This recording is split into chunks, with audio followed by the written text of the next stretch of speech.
Well, Federico Fossi joins us now from Rome. He's the spokesperson for the United Nations High Commissioner for Refugees. Thank you very much for your time. Can you just bring us up to date then and give us the details of the number of people rescued over the last few days? Yes, it has been a very intense week in terms of the arrival to Italy through the central Mediterranean route. We at the moment have estimated at least 15,000 people rescued in the Mediterranean since Monday.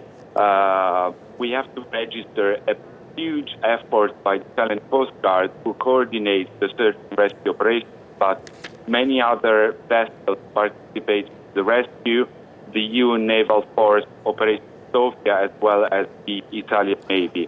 So 15,000 at least, and unfortunately, as you have just mentioned, we have to register three shipwrecks, three accidents. One happened on Wednesday, one on Thursday, and one on Friday. And we are starting to receive the survivors of the shipwrecks, and UNHCR staff members in southern Italy are talking to the survivors. And what we know so far, it's of course we have to be very cautious because those are estimates based on the accounts of the survivors. But in total, there might be up to 700 people missing at sea. 700 still missing. Are these numbers unprecedented at the moment? Well, we have to say that before this week, the numbers of sea arrivals to Italy were lower than last year. So at the moment, as operations are still ongoing, we think we are in line with last year's numbers. But then, of course, we have to say that this has been a sharp increase over the last week. This is due mainly to the good weather conditions. Normally in May, there is a surge in sea arrivals traditionally. It's the beginning of the peak season. The weather is good, but this has been quite exceptional and very intense over the last week. So how many people are being brought ashore safely today, and what will happen to them next? Well, today a total of 1,000 people are expected to be disembarked in various ports in southern Italy, in Trapani, Messina, Palermo, and Reggio Calabria. In the coming days, well, it is difficult to predict.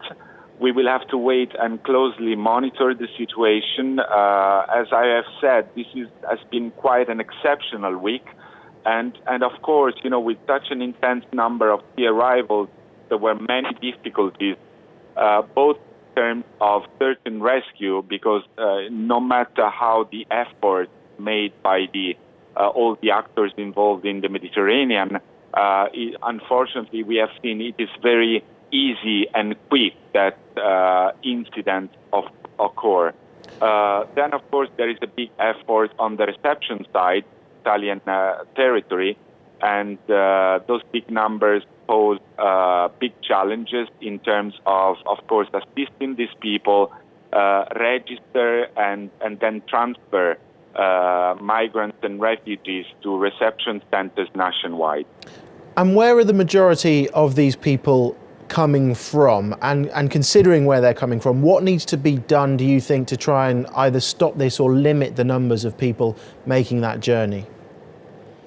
Well, still the main countries of origin are sub-Saharan countries and people from the Horn of Africa, mainly Eritrea. So, as the High Commissioner Filippo Grandi said last week, we need to tackle the root causes of migration and forced migration. So we need to invest in African countries and in countries of transit, and this is the main point.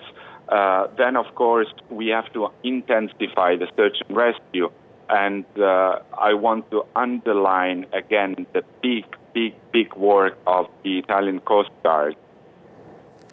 Okay, Federico Fossi, thank you very much for your time.